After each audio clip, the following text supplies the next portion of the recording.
To create a new onCourse user, in the global navigation, go to Configuration and find the Security section. Or just type Security into the search and click the search result. Click the plus button next to the Users heading to create a new user. First, set an email address, a first name and a last name. Next, set the user's home site, and then set a user role.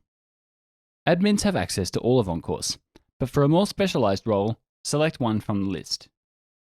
When you're done, hit Send Invite.